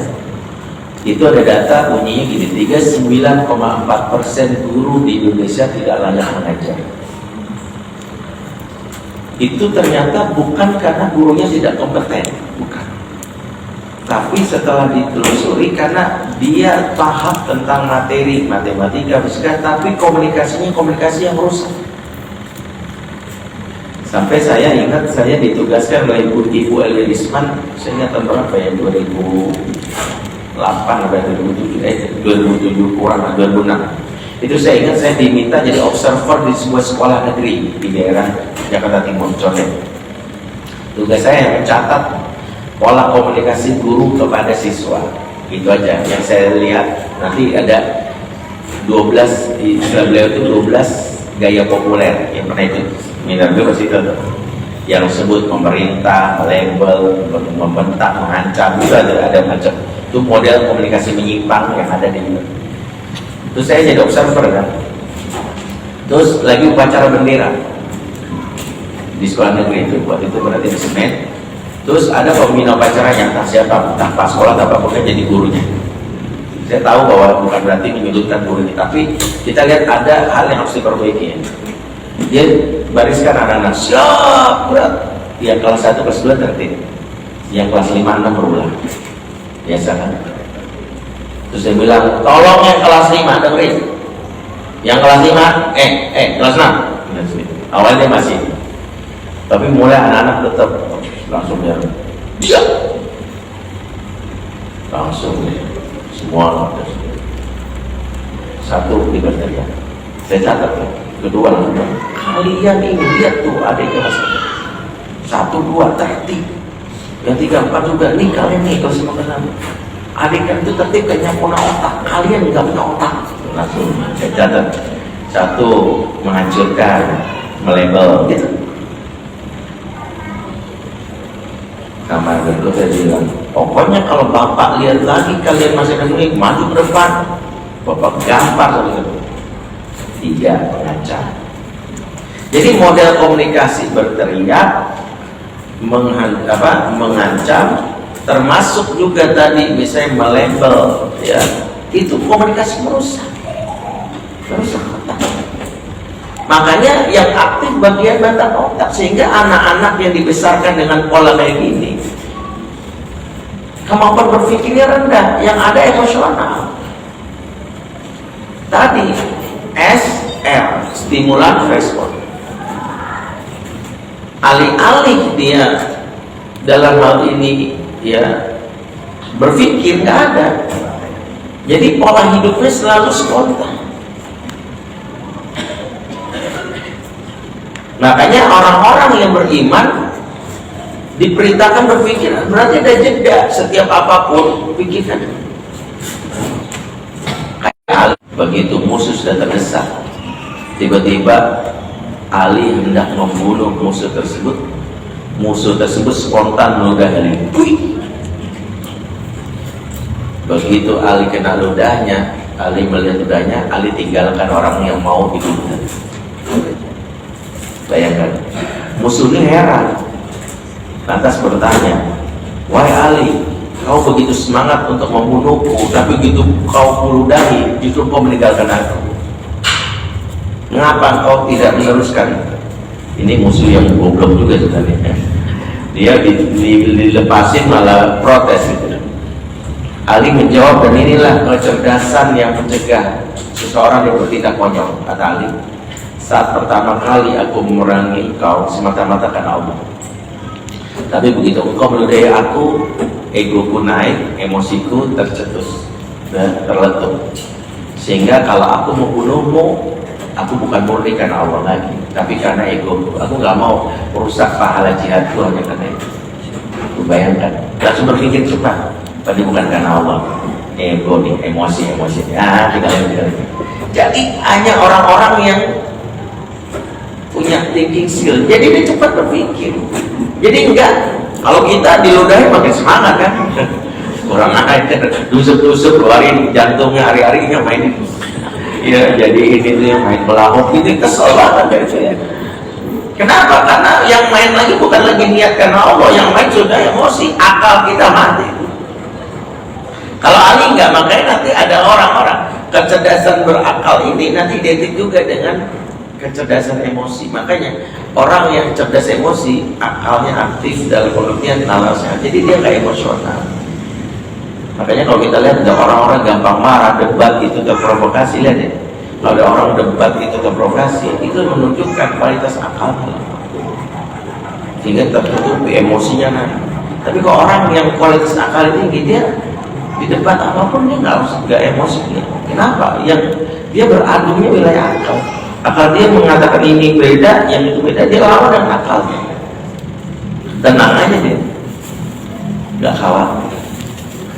Nah kita pengen anak-anak kita tuh kayak gitu. Makanya jangan sampai ada image gini, umat Islam kok debat, otot doang, nggak berotak kan gitu. Karena kita tuh anak-anak muslim yang tidak dilatih akal, jadi gampang marah emosi. Makanya beriman itu dengan akal sehingga buat kita tuh jadi tenang. Ya. Jadi yang membuat kualitas otak sehat, pola asuh yang pertama kehamilan yang menyenangkan, yang kedua adalah pola komunikasi yang patut, di antaranya tadi tidak teriak. Tapi kok teriaknya cuman yang happy-happy, enggak. Teriak itu untuk anak, mau dia menyemangati, mau dia happy-happy, tetap rusak. Misalnya ada orang tua yang teriak maksudnya lucu-lucu, itu merusak. Gak boleh bilang sama siapapun, maaf ya anak saya bukan kelinci percobaan lucu-lucuan. Maaf ya, tolong gak usah teriak. Ada yang pengen nge-prank lucu-lucuan, gak boleh. Kita berhak untuk memprotes. Karena yang merusak itu bukan bentuknya tapi teriakannya, mau apapun. Makanya kenapa di Utah di Amerika itu ada sebuah berita tahun 2001, seorang guru di Utah dituntut, ya walaupun ini sebenarnya terlalu lebay, tapi hukum di sana memfasilitasi. Seorang guru di Utah dituntut hukuman penjara 1 tahun karena berteriak di depan siswanya, siswa TK, dalam rangka memberi semangat. Di depan siswanya, nggak boleh. Padahal kan itu baik ya, semangat, tapi nggak boleh. Karena semangat yang kita teriakin itu, wah, kita di depan anak nggak boleh. Rusak. Telinga dia belum siap untuk merekam itu atau mendengar apa nih, otak dia langsung. Karena itu Nabi langsung menegur seorang wanita Ummu Fadil yang saat bayinya digendong Nabi, tiba-tiba bayinya pipis. Ummu Fadil spontan dong, dia bereaksinya gini, nya itu lebih tinggi lagi deh, ini ada bayi gitu. Nabi langsung ingatkan, air najis yang menyiprati aku bisa aku bersihkan, tapi suara kakakmu itu tidak bisa dihapus. Ya. Makanya kenapa kalau ada guru di sini atau orang tua, yuk latih suara lembut. Ya, caranya gimana? Ya, ikut casting film ya Nusarara jadi Umayyah. Umayyah Sarara itu terlatih. Iya Nusa tidak udah gitu. Nah, ibu ikut castingnya terus kan. Ya, Umayyah Sarara. Ya. Jadi ibu jadi terbiasa gitu. Karena itu ikut castingnya. Anggap lagi main sinetron Sarara. Jadi kayak gitu, latih gitu. Makanya di antara yang diajarkan itu, kekuatan itu justru seorang itu lewat kelembutan kata-kata. Aduh Ustaz, kalau dia nggak digituin dia malah ngeyel. Ibu ngeyel, kalau anak ngeyel itu lawannya dengan bukan dengan teriakan, karena nggak efektif. Yang membuat anak itu terseduh teriakan, tapi nangisnya itu. Maka adik saya itu termasuk yang saya punya adik kandung, saya tahu bahwa orang saya punya, dia nggak bisa teriak kalau anak. Tapi kalau anaknya udah nyebelin dia cuma bisa nangis. Anak langsung udah mau aku ibu. Saya bilang dong pintar juga ya gitu. Jadi di adik saya itu nggak pernah bisa teriak sama anaknya seapapun. Dia cuma bilang nangis. Ya menurut saya itu yang benar. Anaknya nggak ada yang berani kurang ajar, nggak ada yang boleh melawan gitu. Sampai kalau cerita nih sama anak saya kan sepupuan, udah aku mah senjatanya nangis. Makanya aku jadi nggak tega gitu ya. Sama istri saya itu kalau udah, alhamdulillah saya punya istri juga termasuk nggak bisa teriak. Jadi kalau udah ini dia diem aja. Paling dia umi langsung alhamdulillah. Umi maafin Umi ya. Jadi kalau udah kesel tuh nggak bisa teriak gitu, cuma sedih. Nah nanti sih. Jadi kalau udah anaknya udah susah bilang, Umi maafin ya Umi ya. Gitu aja. Jadi memang terjaganya kualitas itu dimulai dari pola asuh di masa. Jadi yang pertama, fondasi dalam melatih berpikir anak adalah menjaga kualitas otak yang sehat. Bagaimana Ustaz kalau sudah terlanjur? Kalau sudah terlanjur, masih bisa perbaiki enggak? Insya Allah bisa. Pertama, kalau kualitas otak rusak itu karena teriakan, bersyukurlah Allah membagi sistem otak manusia lewat 2 kategori tadi. Ada sel otak aktif dan sel otak pendukung, totalnya 1 triliun. Sel otak aktif 100 miliar, sel otak pendukung 900. Sel otak aktif ini yang sering jadi korban teriakan kita. Maka cara membuat anak-anak itu sel otak aktif yang mati karena teriakan kita kembali di backup oleh sel otak pendukung, cara pertama dengan mengusap, sering mengusap dan kepala. Makanya minta maaf dan mengusap oleh maafin bunda ya, bunda nggak bisa mengontrol emosi bunda, diusap kelembutan. Dan Rasulullah selalu mempraktekkan ini kalau menegur anak kecil supaya fungsi otaknya. Jadi ternyata usapan ini dua fungsinya kata para ahli. Satu, akan menstimulan sel otak-otak mati ini akan di backup oleh sel otak yang mendukungnya. Jadi kalau dia luruh karena teriakan, di backup. Yang kedua, usapan itu akan mengkoneksikan sinaptik, jaringan antara otak. Jadi yang membuat anak cerdas itu bukan sel otaknya, tapi jaringan. Jadi dia punya banyak jalan, banyak jalan sinaptik itu. Jadi kalau sel otak itu terkoneksi banyak dengan banyak hal, itu membuat anak menyala. Itu yang membuat salah satu adalah usapan. Makanya sering-sering mengusap bagian otak anak kalau kita mau menggendongnya, karena itu yang akan menstimulus. Yang kedua adalah kalau kita teriak sel otak itu sampai rusak, maka yang bisa kita lakukan mengganti dengan kalimat antitesa teriakan tersebut sesering mungkin, ya, dengan kelembutan. Karena konsep Quran itu surat Hud 114, innal hasanat yudhibna sayiat, sesungguhnya kebaikan yang banyak akan mengusir keburukan. Secara umum maksudnya gini, kalau ingin mengusir keburukan dalam diri, banyakin kebaikan. Air yang keruh dalam gelas ini bisa jadi jernih kalau dituangin air yang jernih sebanyak-banyaknya tumpah. Maka hitunglah, kalau kita sering berteriak selama masa kecil anak, maka balaslah menyeringkan berkata-kata baik di sisa usianya. Ustaz, saya nyesel 7 tahun pertama kayak sering bilang saya tobat. Berarti ibu punya PR 7 tahun berikutnya perbanyak kata-kata lembut, bahkan lebih lagi. Karena kalau banyak kata-kata lembut akan perbaiki. Salah satu caranya apa? Sering berbisik-bisik. Tahu nggak yang membuat kita teriak? Satu, kita malas jalan.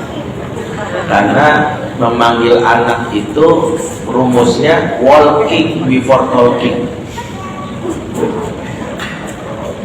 Irfan, males, mager. Bu, yang benar jalan. Iya Bu. Karena secara otak, apalagi anak laki-laki, tidak bisa fokus terhadap stimulasi dari luar saat dia sedang sibuk dengan kesenangannya. Handphone yang bikin kita stres itu mau teriak karena kita lupa rumus otak ini, mengalihkan fokusnya dia. Kita merasa anak gak dengan kita, memang oleh otaknya begitu. Saya kalau lagi kayak gini, istri saya ngomong, yang ada istri saya kesel, tuh kan Nabi gak dengerin.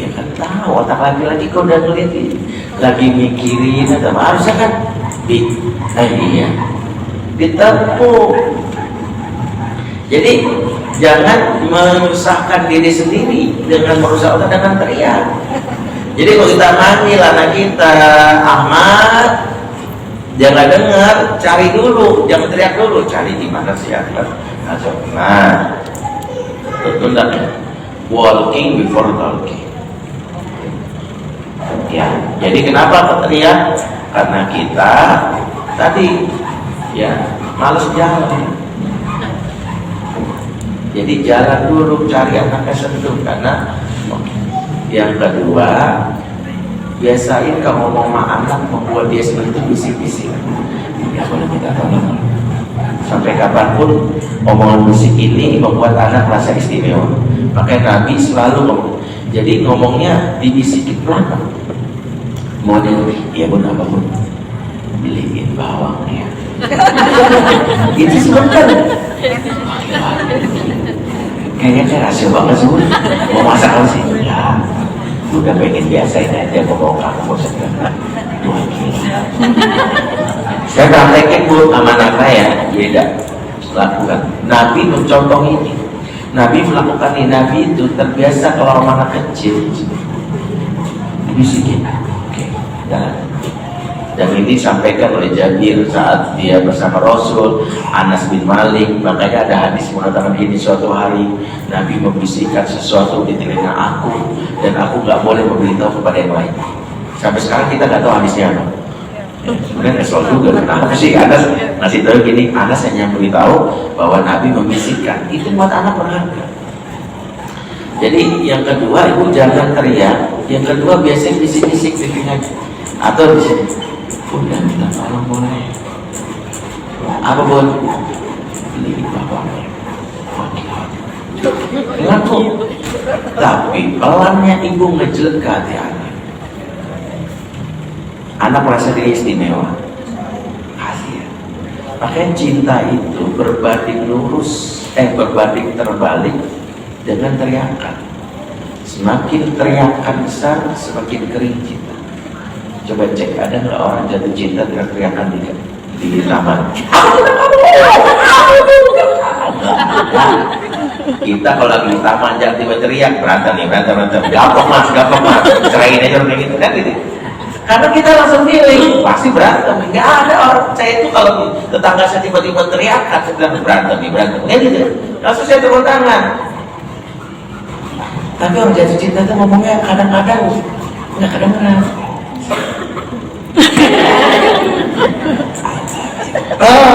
Gitu. Makanya anak-anak gitu pelan. Jadi semakin teriakan besar semakin kering cinta, semakin lembut semakin besar cinta. Jadi biasanya ngomong, jadi we walking with power. Jadi teriakan itu jadi karena kita teriak, jarang bisik-bisik. Yang ketiga, kenapa kita suka teriak?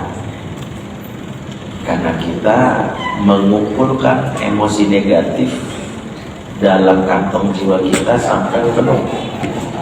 Maka saat kesel hanya karena masalah sepele anak, pecahlah kantong jiwa itu. Anak hanya karena misalnya gak ngabisin makan siangnya, ibu kemana-mana, kamu gak pernah sayang sama mama, gak pernah mengerti mama. Kalau mama tuh nanti kamu gak akan merawat mama kayak gini. Dari sini aja dulu kelihatan gak ada orang matinya, oh mama gak ngabisin makan doang. Tapi kita keluar semua tuh, karena kita mungkin punya self-worth yang rendah saat suami gak mengambil, jadi keluar. Makanya ibu-ibu itu harus merawat kantong jiwa itu, harus dikuras. Mengurasnya satu lewat tulisan, nah ibu-ibu juga nulis nih, itu menguras. Jadi diary itu menguras. Tapi yang benar itu yang nulis, bukan yang ngetik. Karena pendapat para ulama itu, tapi nggak apa-apa itu bagus. Tapi yang efektif itu nulis. Saya membaca artikelnya Muhammad Khatib Al-Baghdadi yang mengatakan sampai kapanpun budayakan menulis pakai pulpen atau pena atau pensil, karena bukan isi tulisannya, tapi saat kita nulis itu kita mengeluarkan emosi di ujungnya. Jadi semakin cepat kita nulis tapi lagi kesel, makanya emosi itu dikeluarkan nanti. Makanya kalau ibu belajar terapi tentang menangani emosi, sentuh dua jari ini di bagian anaknya. Itu anak lagi stres, lagi nangis, dua ini ibu sentuh. Si anak lagi sedih, saya usap. Ternyata ini yang mengeluarkan emosi. Makanya kenapa nulis itu termasuk yang bagus. Tapi mengetik bisa juga karena mengeluarkan isinya, tapi tidak mengkoordinir emosi. Gak apa-apa. Ya. Tapi nulis itu menegakkan. Itu sarannya. Tapi bukan berarti gak bermanfaat, tetap mengeluarkan isi hati itu nulis. Ya. Jadi kenapa? Supaya ibu-ibu terbiasa. Ya, kalau udah begini, makanya suami itu berperan banget ya untuk mengeluarkan kantong sampah ibu itu. Ya, peran suami kan TPS, tempat pembuangan sampah emosi. Jadi kenapa malam-malam itu butuh pillow talk yang sering dicontohkan Nabi. Pillow talk ini kan sunnah Nabi yang diklaim oleh orang Barat. Nabi sendiri mencontohnya setiap malam. Kata Ibnu Abbas, "Bintu idza khalati Maimunah," saya ingat rumah bibi saya Maimunah. Maimunah ini istri Rasulullah, kata Ibnu Abbas setelah keponakannya, karena Rasulullah Shallallahu Alaihi Wasallam yatahaddas ma'a alihi tsumma raqada. Rasulullah SAW senantiasa ngobrol sama istrinya sebelum tidur. Bilotong. Jadi memang kecerdasan. Makanya saya kalau pulang itu loh, usaha banget mau ngobrol siapa ya, jawabanin dah, jawabannya. Makan makanan ya, sebagai TPS. Jadi udah iya. Anak perempuan tuh bisa gituin. Abi kota ini, oh gitu ya, gitu. Baru pikir sih kan udah makan bahasa ini. Itu, masya Allah. Biarin aja gitu. Karena itu yang membuat dia terkuras. Jadi 3 hal yang harus ibu antisipasi. Kenapa teriak? Tadi 1, ya, jangan berjarak dengan anak, segera mendekat. Yang kedua, biasain latih suara bisik-bisik. Yang ketiga, kuras emosi dengan menulis atau ngobrol dengan suami atau bestie kita yang kita percaya. Siapa? Berdoa pun termasuk, menangis juga termasuk. Dan kita masih membahas bab melatih fikir, masih di episode serial umumnya karena mendidik anak akhir zaman. Subjudulnya melatih fikir anak. Bagian subjudulnya adalah tentang merawat kesehatan otak ya, anak yang modal anak itu adalah otak yang sehat. Kita akan bahas pertemuan setelah ini setelah Ramadan sepertinya, karena saya Ramadan ada agenda ke Australia, yang punya kerabat di Australia yang di Sydney, Perth, and Melbourne, jadi di 3 kota. Jadi yang punya kawan di sana silakan sampai tanggal 3 April saya di sana. Dan saya pulang lanjut ke Bukit Tinggi, jadi di 3 di sana. Dan jadi khotib di wali kota Bukit Tinggi.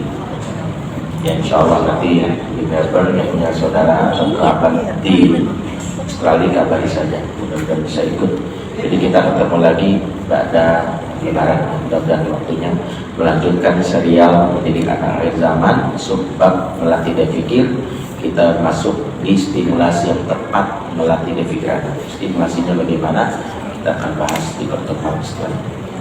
Aku lupa saya fastaghfirullahaladzim. Wassalamualaikum warahmatullahi wabarakatuh. Jazakallah khair Ustaz atas materi yang disampaikan pada hari ini. Bagaimana Bunda Budi? Sudah cukup jelas? Apa kita mau tes vokal dulu kali ya Ustaz ya? Kan tadi katanya disuruh jadi ungu Rara kan? Kita tes vokal kali yang biasanya gitu, aneh gitu.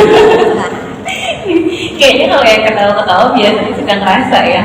Saya juga gitu Ustaz soalnya. Kadang-kadang anak-anak kalau di atas nih, saya tuh kalau panggil sekali, 2 kali, jadi lupa Ustaz, langsung teriak kalau bisa telepon dulu sini gitu. Mungkin kayak gitu ya Bunda-Budi ya kita ya.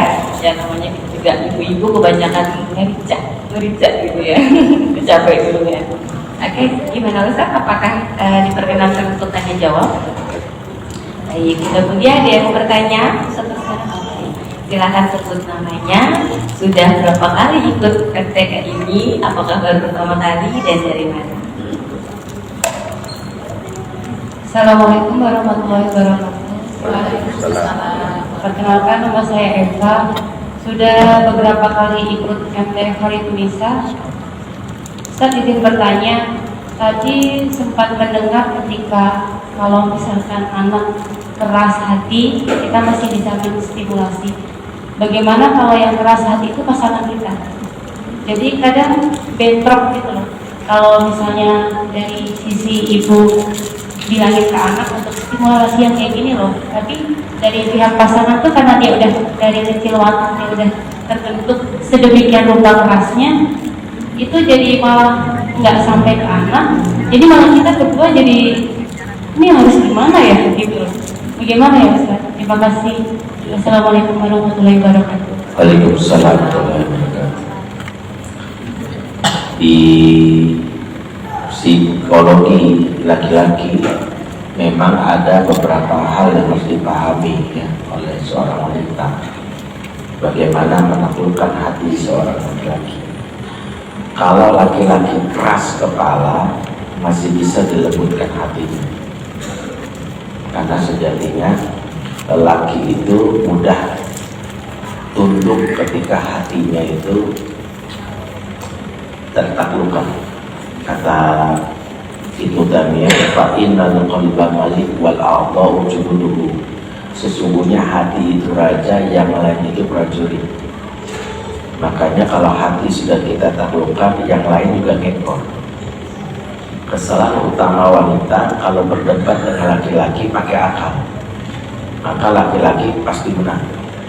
Makanya laki-laki nggak suka dinasihati. Dibilang kamu tuh harus belajar sama itu. Ikut kelas online yang kau perlu tonton, nanti salah hasilnya makin ilfil. Dicari akun IG saya di blog atau Ustaz Reset. Yang benar gimana? Sederhananya pelajari teknik pelakor buat suami sendiri. Pelakor itu Bu, sampai buat suami itu isi dompetnya dikuras. Udah nggak peduli lagi sama istri dan nggak peduli lagi sama anak. Papa, diam ngomong. Kok bisa sampai segitunya? Karena pelakor nggak berdebat, ya pelakor menaklukkan hati. Orang tuh kalau udah jatuh cinta, laki-laki itu Bu, kalau udah takluk sama perempuan, dia lakukan apapun. Ibu dengerin cerita kisah laki-laki di India bangun Taj Mahal. Itu karena takluk hati. Kalau kita jangankan Taj Mahal, Taj murah aja masih berhitung. Maka satu pesan kepada setiap istri yang punya konflik sama suami, jangan pakai metode jadul membuat suami mau mengikuti kita dengan cara mendebat dan nasihati. Enggak. Sampai kapanpun nggak efektif. Sampai kapanpun maksa-maksa dia, kamu tuh atau nasihati, nggak akan efektif. Pekerjaan paling melelahkan di muka bumi ini adalah menasihati laki-laki. Ini sama lelahnya dengan nguras lautan pakai segelas aqua. Coba capek kita capek. Maka apa yang dilakukan? Pelajari teknik pelakor. Pelakor itu tahu laki-laki punya 3 kebutuhan. Kalau diberikan, dia pasti akan tunduk. Yang istilah anak muda zaman now bucin. Yang pertama seks. Otak laki-laki bagian hipotalamusnya lebih besar daripada perempuan, yang buat stimulasi apapun selalu diidentifikasi dengan seks. Sesoleh apapun laki-laki. Makanya Allah tahu mengapa syariat poligami dibolehkan laki-laki, karena ada laki-laki yang syahwatnya berlebih. Maka tugas perempuan itu yang pertama bukan masak. Tugas pertama perempuan bukan didik anak.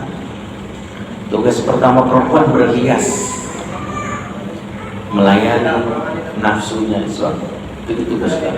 Dan itu dibahas di kitab fikih. Ibu nggak bisa masak apa, tapi ibu bisa membuat suami puas, dirancang, dimaafin. Ibu berhias, membuat sedap dipandang, itu membuat suami kekurangan apapun dimaafin. Soalnya saya puas banget sama dia selalu berhias. Makanya kenapa berhias sebagai seorang istri itu adalah niatin ibadah untuk membuat suami. Jadi jangan berhias itu niat mau kondangan ketemu si Red Sukan teman-temannya bersatu geng. Buat apa ibu dimasukin geng mereka? Kalau ibu di suami di giliran berkondangan, ibu paling cantik banget. Di rumah suami pulang pakai daster bolong 3, ada sisa koyo ditempel di pundak, ya. Itu rambut teroreh panjang sampai suami pikir bolong gak lihat kukunya. Jangan napak dan jangan gitu, karena susah baunya masuk, bau minyak kayu putih caplak. Giliran ke kondangan bau yang terbaik dari parfum. Di rumah pakai koyo bau balsam gosok. Maka yang pertama, karena laki-laki itu punya kebutuhan yang namanya seks. Maka nggak ada pelakor yang nggak berhias. Pelakor itu nggak ada tuh yang dia ini foto kepada yang diincar dia dengan foto bangun tidur lagi mual dengan baju teroreh bekas jigong nempel. Makanya membuat seorang laki-laki sampai terpesona itu. Pelajari dari pelakor seks. Kayaknya ibu kalau udah membuat suami ini, nanti gue lihat dia apa dia, nah itu kamu ya sekarang. Bahkan ada seorang laki-laki yang dia rela murtad hanya karena terbunuh itu. Bayangkan dia rela murtad. Yang kedua, laki-laki butuh pride, ego, makanya dia butuh diapresiasi, butuh kalimat buat dia merasa menjadi laki sejati. Kamu tuh perkasa banget, kamu tuh hebat banget. Kamu kadang-kadang pinter, kalau kamu sakit pintarnya, gak boleh nyindir, benar. Dan pelakor melakukan itu. Pelakor itu lihat isi WA-nya, Mas, awesome banget sih kamu. Tadi presentasi kamu tuh sungguh mencengangkan. Aku tuh bangga banget satu tim sama kamu. Please ajari aku ya Mas. Aku pengen deh bisa speeder kamu. Beruntung banget ya yang jadi pasangan kamu. Giliran istrinya WA, Mas beras habis. Begitu udah naik lagi, SPP belum bayar. Kamu tuh kerja yang rajin kan? Aku tuh capek loh di rumah. Pelakor mengapresiasi, sementara istri menjatuhkan. Iman lagi lemah, pengkhianatan. Makanya sesekali penting ibu menepuk bahu suami, karena pride-nya suami ada di bahu. Sampai mengatakan, terima kasih sudah berjuang untuk keluarga. Berikan ini. Ibu kalau udah melakukan ini, dua ini saya membuat suami tidak mau pikir kemana-mana. Apa alasan Rasulullah itu selama nikah sama Khadijah itu tidak pengen poligami?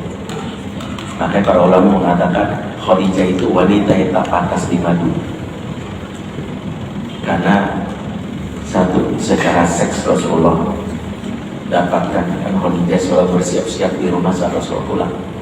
Tidak pernah pada saat Rasulullah nyari Khadijah tahu lagi di mall dan di stay. Makanya saat Rasulullah pulang, Zamiluni, oh iya mau dipeluk gitu ya. Ya, kalau kita kadang suami pelazan dulu, loh nggak ada, di mana sih? Yang kedua, secara batin, Rasulullah itu selalu dipuji, diapresiasi. Makanya waktu Rasulullah merasa dirinya itu, aku tuh kan dapat wahyu membuat Nabi itu merasa gelisah. Gitu. Maka Khadijah mengatakan, engkau orang suka menyambung silaturahim, engkau orang yang amanah disebut, dinaikin lagi. Yang ketiga, laki-laki butuh freedom. Freedom itu membuat laki-laki nggak perlu disetir. Aku percaya sama kamu, Mas. Ikut aja merusak kamu. Terus kalau dia nggak pulang, nggak teror, di mana Mas? Jam berapa? Aku WA jam 21.00, jam 21.02 kamu balas 01, kamu ngapain? Itu mah bikin laki-laki stres. Laki-laki itu 3 hal ini ibu praktekkan, ibu bikin suami bucin. Nih praktekin, ibu praktekin ya, ibu bucin ibu mau ngapain aja dia, ya jangan kan apa isi dompet ambil, nggak masalah, dia nggak akan marah. Dan saya termasuk yang beruntung, saya bucin banget sih. Jadi kalau saya ditanya, Ustaz mau poligami nggak? Udah cukup. Saya udah merasa puas dan kenyang dengan istri saya seperti itu. Jadi saya mikir ya udah, makanya kalau istri saya minta ya udah kasih aja lah. Iya ya, mau apa ya, nggak ada usahain, diomelin diem aja. Dan ngomelnya perempuan kan bukan karena kurang ajar. Ada masa ketika dia ngomel dan mereka menunjukkan kasih sayang ke kita. Kalau kita, jadi karena saya sudah banyak dapatkan itu kebiasaan, dia sakit hati. Dia tahu kapan menempatkan dirinya kalau di rumah. Dia tahu pakaian, sampai dia tahu pakaian yang saya suka itu yang harus dia pakai di rumah tahu. Di rumah saya sedang, dia tahu kalau di kamar pakaian apa yang saya pakai di mana. Dan tahu gimana. Terus kalau saya lagi karena capek, dia selalu memberikan kalimat-kalimat yang menguatkan. Jadi, terus gak pernah kepo, gak pernah tuh nanya-nanya kepo, cek IG, WA, walaupun saya berikan. Ini gak ada, karena freedom aja, trust, jadi kerasa. Ya itu, walau saja.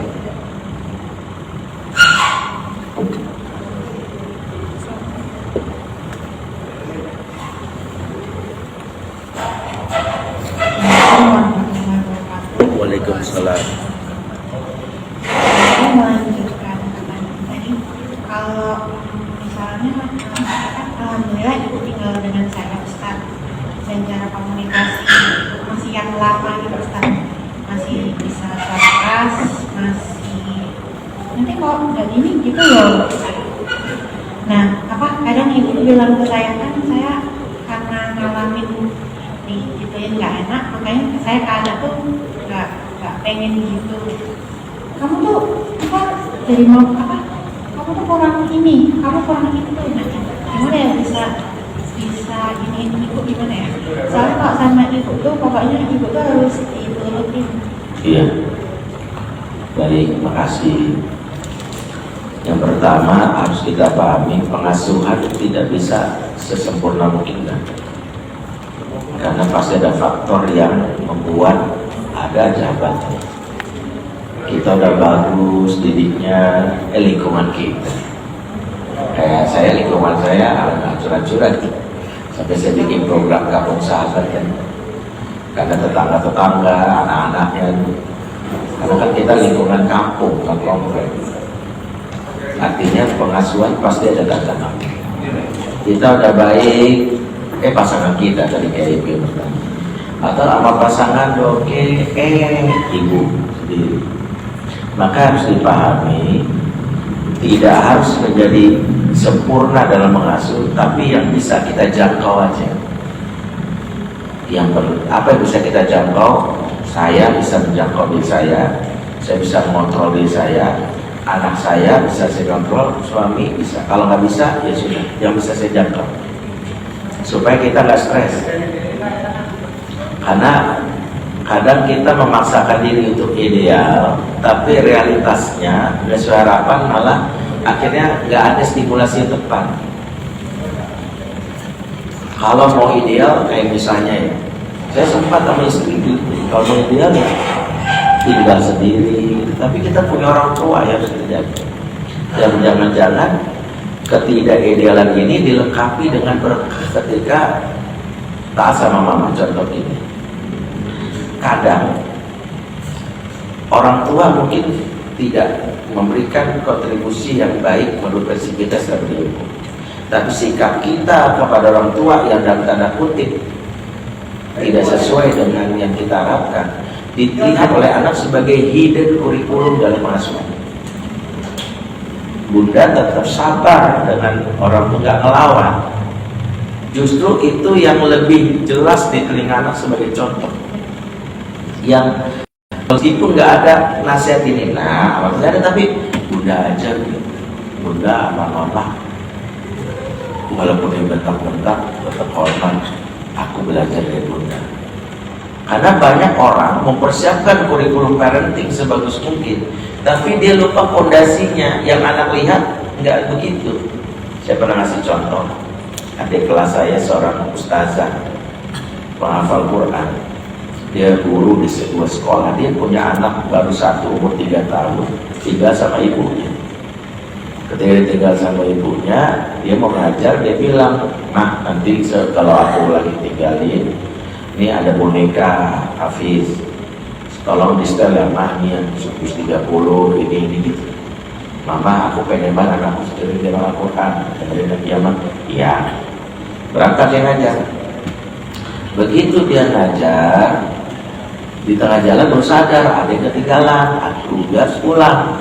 Dia balik lagi ke rumahnya, naruh motor depan rumah. Begitu sampai masuk ke rumah, shock karena anaknya dan ibunya les nenek si anak ini nonton sinetron yang lagi tayang di Indosiar pagi-pagi. Anak-anaknya ikut-ikut goyang.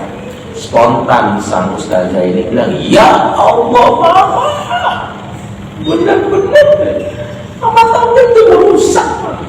Teriak, mama gak mikir aku tuh minta maaf, bukan gini. Jadi anak begitu nangis di depan mamanya.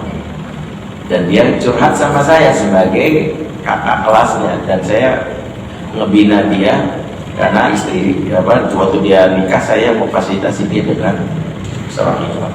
Dan dia ngadu sama saya untuk lapor, gimana sih bang biar mama tuh dinasihatin sama abang, ada bang, kan abang lebih tahu mamaku begitu.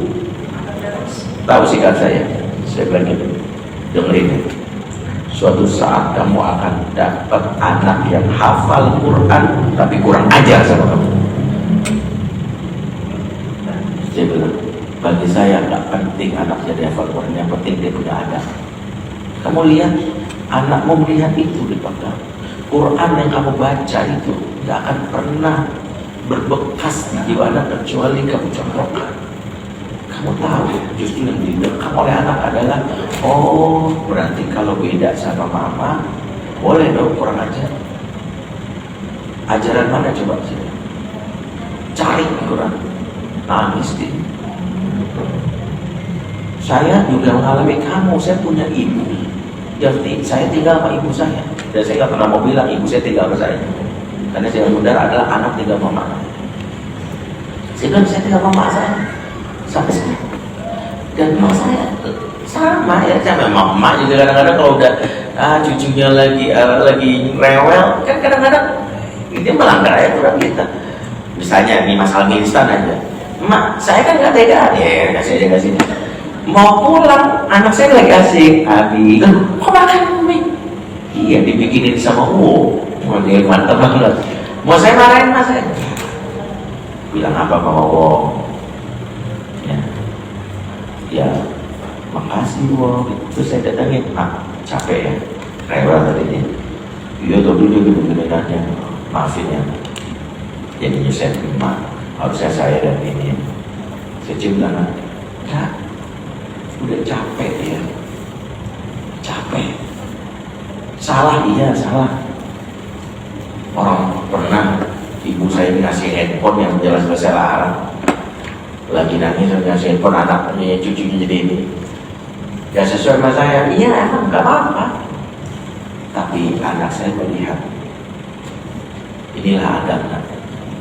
Kadang kita harus berinteraksi dengan orang yang tidak sesuai dengan ini kita, tapi kita diperintahkan tetap memuliakan ini dan anak itu. Jadi mungkin anak saya akhirnya ya udah dia ngeliat ya boleh dong main handphone, tapi anak saya belajar tentang sikap. Itu dulu yang pertama yang saya sampaikan. Jadi sampai kapanpun berbeda dengan orang tua tidak menjadi alasan. Kalau kita nggak sanggup dan kita stres, lebih baik izin untuk pindah, boleh.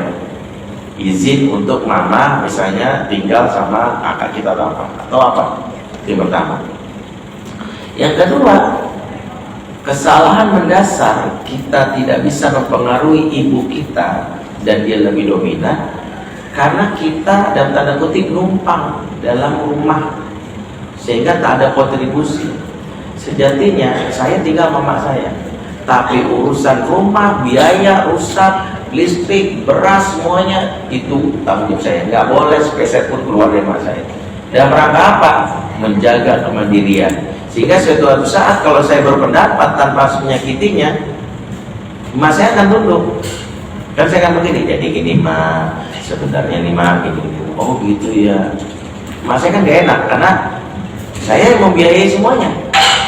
Yang membuat kita nggak punya otoritas dalam pengasuhan apa? Dan tanda kutip yang disebut numpang. Tinggal sama emak, mas yang masak emak kita, yang beres-beres emak kita, yang ngurus sama kita dalam tanda kutip paling kontribusinya cuma bayar listrik atau lain. Dia merasa punya otoritas dong.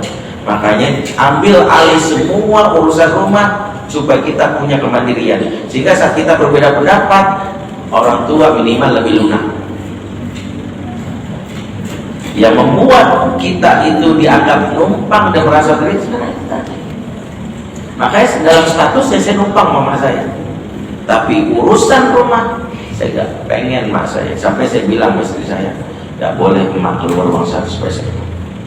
Kalau dia keluar wajib kita ganti. Saya selalu nanya, Pak, ada keluar uang nggak? Iya tadi si ini, tadi warung kan saya punya tetangga yang warung saya depan rumah. Katanya istri kamu belum bayar, jadi mau bayar yang lain. Jadi nggak ada satupun keluar yang mahal. Bahkan untuk hal yang sebenarnya yang sudah dia punya budget, yang misalnya anak adik saya membudgetkan, misalnya membudgetkan, mak buat lebaran nih, buat beli baju lebaran dikirimin bisa sekian juta. Terus emak saya jalan-jalan ke pasar beli, uangnya tetap wajib utuh karena selagi bersama kami nggak boleh dikeluarkan. Akhirnya istri saya bilang, udah mak dibayar. Enggak, ini udah dibayar, udah uangnya dari Neng, ada saya nomor 3. Dari saya bilang, enggak, itu beda. Selagi masih mas saya, uangnya di sana. Jadi mas saya nggak pernah keluar uang. Dan kalau ada yang dia keluar, saya wajib segan. Makanya apa? Kalau saya berbeda pendapat, saya sampaikan sopan, mak saya nggak akan berdebat lagi. Boleh kita berbeda, sebenarnya gini. Oh iya, masalah ya. Enggak, saya nyampaikan seperti itu.